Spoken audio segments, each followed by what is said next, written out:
नमस्कार दोस्तों, स्वागत है आपका वीएसआर में। तो जैसा कि हमने पिछले क्लास में ट्रिग्नोमेट्री का इंट्रोडक्शन देखा था, उसमें बेसिक फॉर्मूलेज देख लिए थे कि ट्रिग्नोमेट्री के जो बेसिक रेशियोज हैं उनका किसी एंगल के लिए किसी ट्राइंगल में हम कैसे डिटरमाइन करते हैं वो हमने देख लिया था। तो आज हम उससे रिलेटेड कुछ बेसिक एग्जांपल्स देखेंगे। के अंदर हमें दे रखा है tan है, कोई भी एक राइट एंगल ट्राइंगल है जिसका कोई एंगल है a और उसका tan की वैल्यू दे रखी है 4/3। तो ये वैल्यू हमें दे रखी है। तो पहले हम एक राइट एंगल ट्राइंगल बना लेते हैं। ठीक है, ये एक राइट एंगल ट्राइंगल है और ये इसका 90 डिग्री वाला कोण है। ठीक, तो इस ट्राइंगल में हम नाम दे देते हैं ABC। तो कैसे देंगे, ABC। तो ये जो B वाला जो एंगल है वो 90 डिग्री है और इस 90 डिग्री के सामने जो साइड है वो उसको हम कर्ण बोलते हैं, हाइपोटेन्यूज।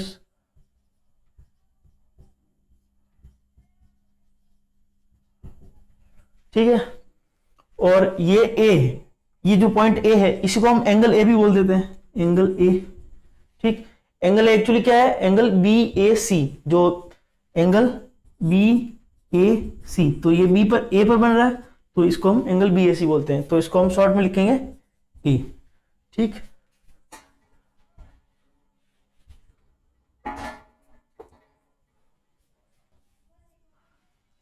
तो हमें tan A दे रखा है, tan A वो हमें 4/3 दे रखा है। पिछले क्लास में हमने सीखा था कि tan A क्या होता है, किसी भी राइट एंगल ट्राइंगल का लंब बटा आधार। ये जो कोण के सामने वाली भुजा है, लंब है वो लंब, और इसके कोण से जो लगी हुई साइड है वो है आधार, बेस। ये लंब जो है नॉर्मल, अल्टीट्यूड या हाइट भी बोलते हैं इसको। तो ये जो एंगल है इसका tan इस ट्रायंगल में क्या होगा, देखिए हमने सीखा था कि किसी भी एंगल का tan जब हम निकालते हैं तो वो होता है लंब बटा आधार। तो इस एंगल का tan क्या होगा, यहां से देखते हैं। तो tan इस ट्रायंगल का होगा लंब बटा आधार।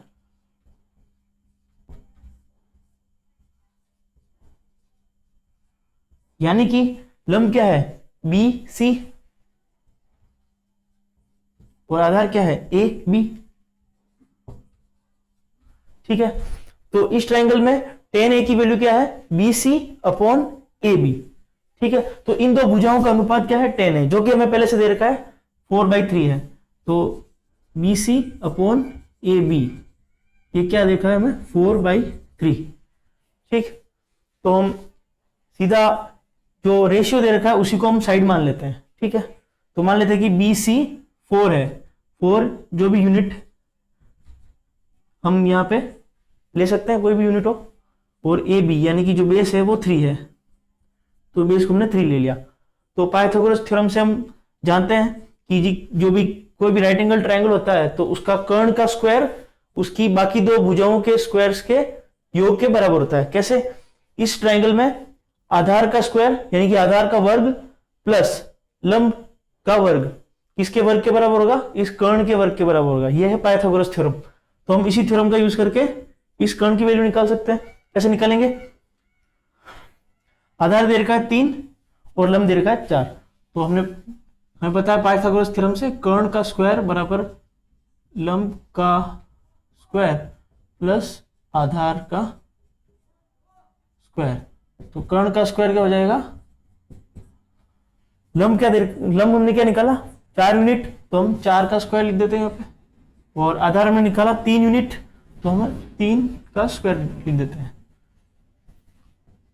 तो कर्ण क्या आ जाएगा निकल के, स्क्वायर रूट ऑफ 4 स्क्वायर होता है 16 प्लस 3 स्क्वायर होता है 9। तो कर्ण हो जाएगा अंडर रूट ऑफ 16 और 9 25, और अंडर रूट ऑफ 25 क्या होता है 5। ठीक है, तो कर्ण क्या निकल के आ गया 5, तो इसको हम लिख देते हैं 5 यूनिट। तो इस ट्रायंगल के हमें अब सारी साइड्स पता है, तो इस एंगल के हम बाकी सारे ट्रिग्नोमेट्रिक रेशियो आराम से निकाल सकते हैं। जैसे कि हमें सारे फॉर्मूला पता है, तो sine A, cos A, tan A तो हमें पहले से दे रखा है, कोट A, कोसेक A और सेक A। आसान से निकाल सकते हैं जो कि हमें क्वेश्चन में पूछा है। ठीक है, तो निकालते हैं वो। पहले हम इसको थोड़ा सा साफ कर लेते हैं।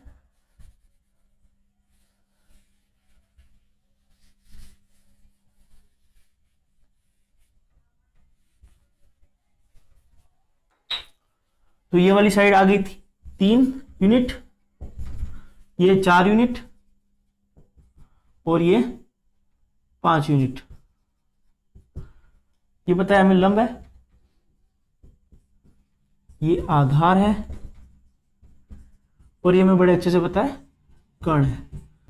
हमने निकाली है। तो साइन ए क्या होगा, फॉर्मूला याद है हमें, लंब बटा कर्ण होता है। जिन्होंने पिछली क्लास नहीं देखी वो पहले पिछली क्लास देख लीजिए, ताकि ये फॉर्मूले हम कैसे याद करते हैं और हमने ये कैसे निकाले थे ट्रायंगल में, वो आप जान जाएंगे। ठीक है, तो यहाँ पे लंब 4 यूनिट दे रखा है और कर्ण दे रखा है 5 यूनिट। तो साइन ए हो जाएगा 4/5। ठीक, कॉस ए क्या हो जाएगा, आधार बटा कर्ण। आधार यानी कि बेस, कर्ण यानी कि हाइपोटेन्यूज। तो बेस अपॉन हाइपोटेन्यूज, बेस क्या है 3 यूनिट, हाइपोटेन्यूज है 5 यूनिट, यानी कि 3/5, 3/5। तो ये हो जाएगा कॉस ए। इसी तरह हम बाकी के ट्रिग्नोमेट्रिक रेशियो भी निकाल सकते हैं, जैसे कि कोट ए। कोट ए होता है 1/10 है। 10 तो हमें क्वेश्चन में ही दिया है, वो क्या था 4/3, यानी कि 1/4/3। इसको हम ऊपर ले जाएंगे तो उल्टा हो जाएगा, ये हो जाएगा 3/4 कोट ए। ठीक है, बड़ी आसानी से निकाल सकते हैं। कोसेक ए, कोसेक क्या होता है 1/sin ए, 1/sin ए। साइन ए क्या निकाला अपन ने 4/5, यानी कि 1/4/5, ये हो जाएगा 5/4। और इसी तरह सेक ए भी निकाल सकते हैं। सेक ए इक्वल्स टू कॉस 1/cos है, तो 1/cos से हमने क्या निकाला 3/5। ठीक है, तो हम यहाँ पे 3/5 लिख देंगे और 3/5 को जब हम उल्टा करेंगे तो आ जाएगा 5/3। तो इस तरह हम सेक ए भी निकाल सकते हैं। तो ये एक सिंपल सा बेसिक सा एग्जांपल था, जिसके थ्रू हमने किसी भी एक ट्रिग्नोमेट्रिक रेशियो की वैल्यू दे रखी हो तो हम बाकी के ट्रिग्नोमेट्रिक रेशियो बड़ी आसानी से निकाल सकते हैं। 10 दे रखा था, हमने बाकी सारे निकाल दिए, sine A, cot A, cosec A, जो भी था कोस ए, सब निकाल लिए। अब हम कुछ और एग्जांपल्स देखते हैं जिसकी मदद से हम समझेंगे और आगे के कुछ और कॉन्सेप्ट्स क्लियर करते हैं। तो एक और एग्जांपल सॉल्व करके देखते हैं कि हम लोग जो ट्रिग्नोमेट्रिक रेशियोज हमने पढ़े हैं उनका यूज हम जियोमेट्री में कैसे कर सकते हैं। तो ये 2 ट्राइंगल्स दे रखे हैं हमें, तो लिख रखा है if angle B and angle Q are angle such that sine B and sine Q are equal, then prove that angle B and angle Q are equal itself. तो हिंदी में देखेंगे तो अगर बी और क्यू बराबर है, सॉरी अगर sine B और साइन क्यू बराबर है तो कोण बी और कोण क्यू भी बराबर है, ऐसा हमें प्रूव करना है। तो देखते हैं क्या कर सकते हैं हम। हमने ये 2 ट्रायंगल्स बना लिए हैं, ट्रायंगल ए बी सी और ट्रायंगल पी क्यू आर। तो इसमें जो एंगल बी दे रखा है ये और एंगल क्यू दे रखा है ये, तो इन दोनों के बीच में हमें रिलेशन प्रूव करना है। ठीक है, तो जहां जो हमने दिया है वहीं से स्टार्ट करते हैं। तो ये चीज हमें दी हुई है sine B equals to sine Q, तो sine B equals to sine Q से स्टार्ट करते हैं। जब sine B equal to sine Q है, यानी कि साइन बी क्या होगा, ये वाले ट्रायंगल में साइन बी क्या होगा लंब बटा कर्ण। अब हर लंब ये है, कर्ण ये है, ये नहीं लिखेंगे, हमें बस याद रखना है कि साइन किसी भी एंगल का उसका लंब बटा उसका कर्ण होता है। तो हम हर बार ये वो अब नहीं लिखेंगे, क्योंकि अब हम सीधा लिखेंगे sine B equals to A C upon A B, क्योंकि ये इसका लंब है और ये इसका कर्ण है। तो ये हमें अब ऑटोमेटिक समझ आने लगेगा। तो हमें अब हर बार वो लिखने की जरूरत नहीं है कि ये लंब है, ये कर्ण है, ये आधार है। ठीक है, तो sine B equals to A C upon A B. ठीक है, ए सी इसमें लंब और ए बी इसमें कर्ण है। ठीक, साइन क्यू की बात करते हैं। साइन क्यू क्या होगा, ये वाला साइड अपॉन ये वाला साइड, यानी कि P R upon P Q. तो साइन क्यू क्या हो जाएगा, P R upon P Q. तो हमें दिया हुआ है sine B equal to sine Q है, तो ये दोनों रेशियो भी बराबर हो जाएंगे, यानी कि इससे क्या पता चलता है कि ए सी अपॉन ए बी बराबर है, ये वाला बराबर है इसके P R upon P Q.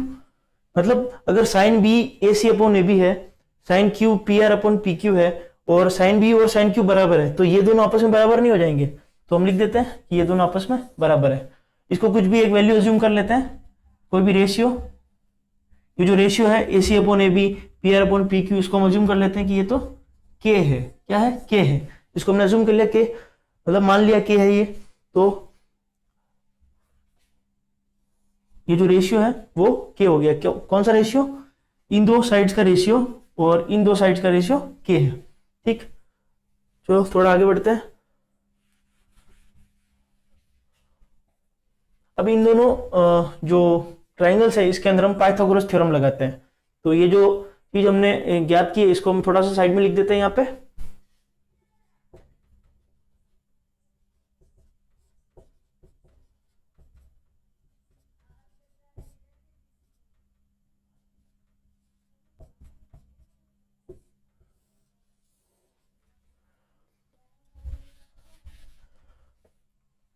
तो इन दोनों ट्राइंगल्स में हम पाइथागोरस थ्योरम लगाते हैं। तो इस ट्राइंगल में दो साइड तो हमें पता है, ए सी और ए बी, तो तीसरी साइड कौन सी हो गई, बी सी। तो इस ट्राइंगल में पाइथागोरस थ्योरम से साइड बी सी क्या हो जाएगी, अभी हमने वो पाइथागोरस थ्योरम देखा था, उसके अंदर क्या होता है, कर्ण का स्क्वायर बराबर लंब का स्क्वायर प्लस आधार का स्क्वायर। ठीक, तो कर्ण इसमें क्या हो गया, ए बी का स्क्वायर बराबर ए सी का स्क्वायर यानी कि लंब का स्क्वायर प्लस आधार यानी कि बी सी का स्क्वायर। ठीक है, तो ए सी और ए बी के अंदर हमें पहले से रिलेशन पता है, बची कौन साइड, बी सी। तो बी सी को हम एक साइड में कर लेते हैं, तो बाकी जो बची उनको अलग एक साइड में रख देते हैं। तो B C square equals to A B square minus A C square, बस थोड़ा सा पक्षांतरण किया है। तो बी सी यहां से क्या हो जाएगा, under root of A B square minus A C square. ठीक, इसी तरह हम इस ट्राइंगल में, इस त्रिभुज में ये वाली भुजा क्यू आर, क्योंकि पी आर और पी क्यू के बीच में हमें रिलेशन पहले से पता है, तो बची यही साइड क्यू आर, तो ये हम निकाल लेते हैं ये क्या है। तो इसी तरह पाइथागोरस थ्योरम से यहाँ पे पी क्यू स्क्वायर बराबर P R square plus Q R square, ये लिख देते हैं। तो यहां से क्या निकल के आ जाएगा, Q R square equals to P Q square minus P R square. ठीक, तो क्यू आर जो साइड है वो क्या हो जाएगी, under root of P Q square minus P R square. ठीक, लेकिन अब हम इनका अनुपात निकालते हैं, B C upon Q R क्या होगा, B C upon Q R. ठीक है, तो देखते हैं B C upon Q R क्या निकल के आता है, under root of A B square minus A C square upon under root of ये वाला पूरा P Q square minus P R square. ठीक है, तो ये निकल के आ गया। अब हम ये वाला रिलेशन यूज करेंगे, इसके अंदर हमें पहले से पता है A C upon A B और P R upon P Q के है, तो इस वाले से हम ए बी स्क्वायर कॉमन निकालेंगे, इससे हम पी क्यू स्क्वायर कॉमन निकालेंगे, तो ये वाला रेशियो बड़े आराम से बन जाएगा। क्या होता है देखते हैं, ए बी स्क्वायर यहां से कॉमन निकाल लेते हैं, तो ये यहां से ए बी स्क्वायर कॉमन निकाला, या तो यहां पे क्या बच गया, 1 माइनस ए सी स्क्वायर में से ए बी स्क्वायर कॉमन निकाला, यानी कि ए बी स्क्वायर को हमने इसका भाग देना पड़ेगा, क्योंकि यहां पे तो ए बी स्क्वायर गुणा में है नहीं, तो हम भाग दे देंगे।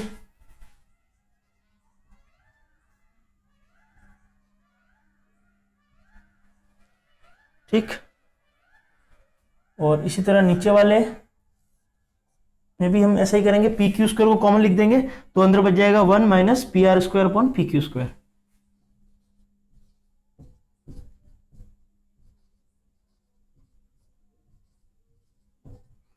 ठीक, तो इसको हटा देते हैं।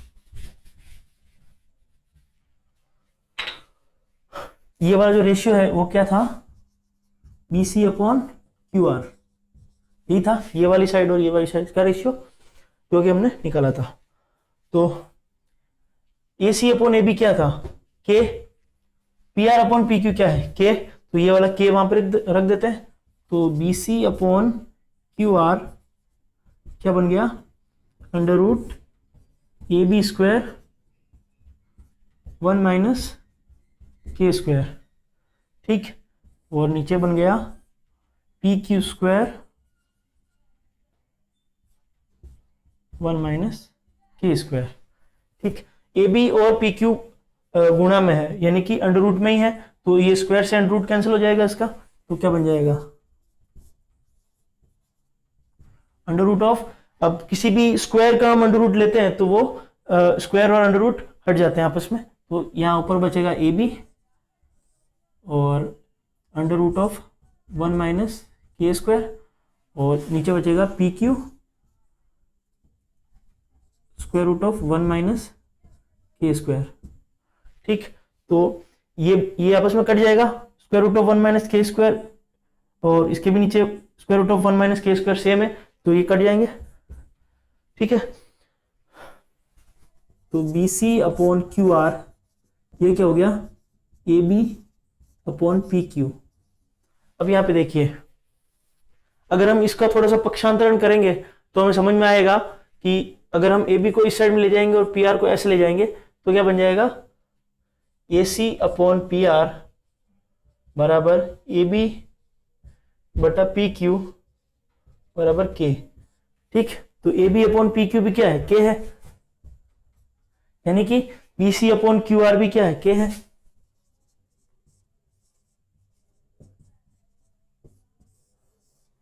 ठीक।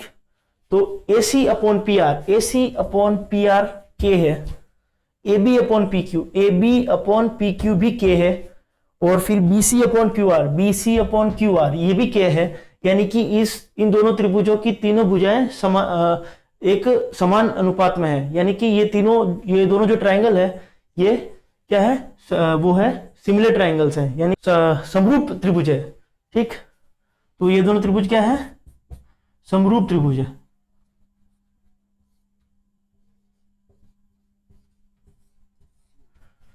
ठीक। यानी कि समरूप त्रिभुज होने का क्या मतलब हो गया कि दो त्रिभुज समरूप कब होते हैं, जब उन दो त्रिभुजों की भुजाएं समानुपाती हो और सारे कोण बराबर हो, ठीक है। ये हमें समरूपता के नियम से पता है।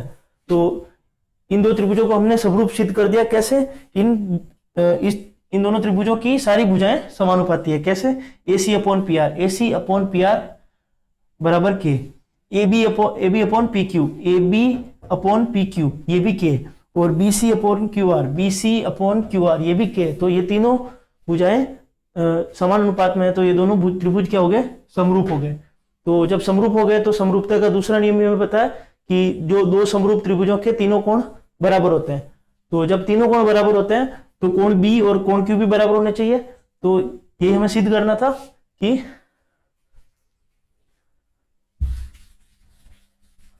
तो यहां पर हम लिख देंगे हेंस, अतः त्रिभुज ABC एंड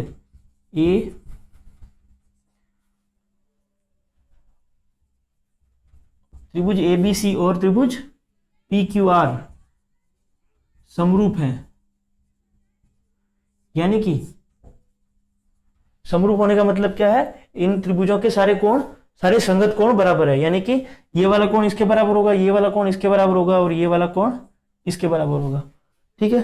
तो इसी नियम का हम इस्तेमाल करके सिद्ध कर सकते हैं कि कोण B बराबर है कोण Q के, जो कि हमें प्रश्न में सिद्ध करने को बोला गया था।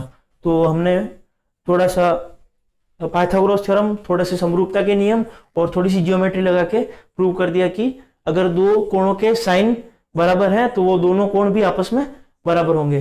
तो अगर sine B equal to sine Q, तो जो कोण B और कोण Q भी आपस में बराबर होंगे। तो उम्मीद करता हूं कि आपको समझ में आया होगा, थोड़ा सा लंबा है, तो अगर आपको समझ में नहीं आया तो थोड़ा सा रिपीट करके देखिए, समझ में आ जाएगा। कुछ ज़्यादा इसमें कुछ है नहीं, कुछ समरूपता के नियम है जो अगर आपने नहीं पढ़े हैं तो आपको थोड़ा सा पढ़ना पड़ेगा, नहीं तो ये बहुत ही आसान था। ठीक है, तो अभी तक हमने 2 बेसिक सी प्रॉब्लम्स देखी। अभी हम एक प्रॉब्लम और देखते हैं, फिर ये सेशन एंड करते हैं। तो इस प्रॉब्लम में क्या दे रखा है कि ये जो एक राइट एंगल ट्रायंगल है, एक समकोण त्रिभुज है, इसके अंदर जो tan A है यानी कि tan A वो 1 है।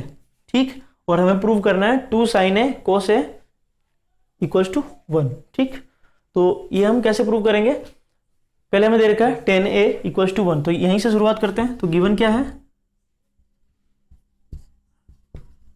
tan A बराबर 1।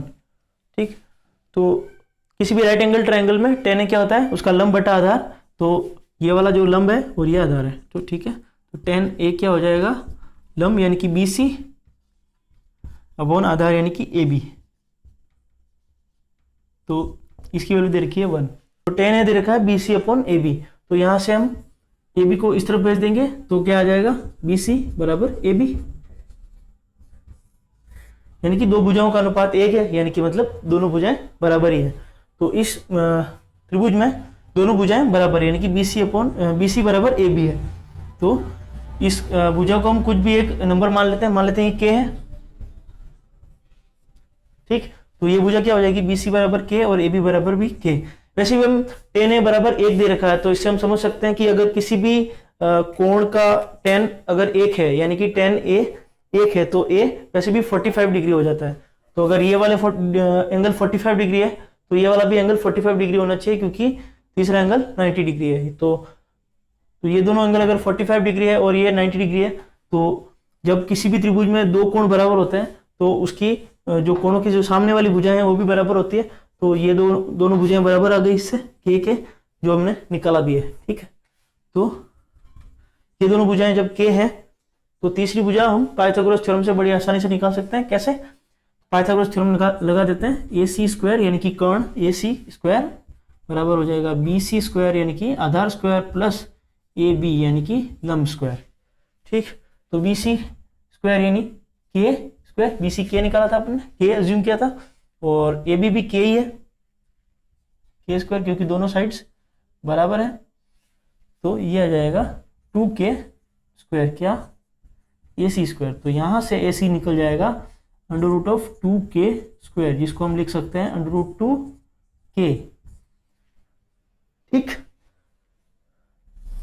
क्या लिख देते हैं, ये वाली साइड अंडर रूट 2K, यानी कि इस ट्रायंगल का हाइपोटेन्यूज आ गया अंडर रूट 2K। हम इन तीनों जो साइड्स हमें इस ट्रायंगल की पता चल गई है, तो हम इस त्रिभुज के बाकी त्रिकोणमितीय अनुपात बड़ी आराम से निकाल सकते हैं। तो हम ये वाली जो हमें रिलेशन दे रखी है, ये भी हम प्रूव कर सकते हैं। तो ये वाले ट्रायंगल में देखिए, इस रिलेशन का हम लेफ्ट हैंड साइड लेते हैं। लेफ्ट हैंड साइड क्या है, 2 sin A cos A। ठीक, तो 2 तो वैसा ही रहेगा, 2 इंटू साइन A क्या है, ये ट्रायंगल में साइन A क्या है, लंब बटा कर्ण, यानी कि K upon root 2K, K upon root 2K into cos A क्या है, आधार बटा कर्ण, यानी कि ये भी K अपॉन रूट 2K। तो यहां से K से K कैंसिल, यहां से K से K कैंसिल हो गया, तो क्या बचा 2 into 1 upon root 2 into 1 upon root 2। तो 2 into 1 upon root 2 into root 2 क्या हो जाएगा, रूट 2 इंटू रूट 2 क्या होता है, 2 होता है, यानी कि 2 इंटू 1 अपॉन 2, यानी कि ये कैंसिल हो गया 1 आ गया 1 ही हमें प्रूव करना था ये सबको। तो ये वाली रिलेशन हमने इस तरह से प्रूव कर दी। ठीक, तो जब हमें किसी भी त्रिभुज में किसी एक कोण का कोई त्रिकोणमितीय अनुपात दिया हो, तो हम बाकी के त्रिकोणमितीय अनुपात बड़े आराम से निकाल सकते हैं, ये सीखा हमने। और फिर उनकी मदद से कोई भी रिलेशन अगर हमें प्रूव करने को बोले या कोई भी अन्य मान हमें निकालने को बोले, तो हम बड़े आराम से निकाल सकते हैं। तो आज का सेशन हम यही एंड करते हैं, और अगले सेशन में कुछ और सीखेंगे। तब तक के लिए धन्यवाद, देखते रहिए और लाइक शेयर और सब्सक्राइब कीजिए। धन्यवाद।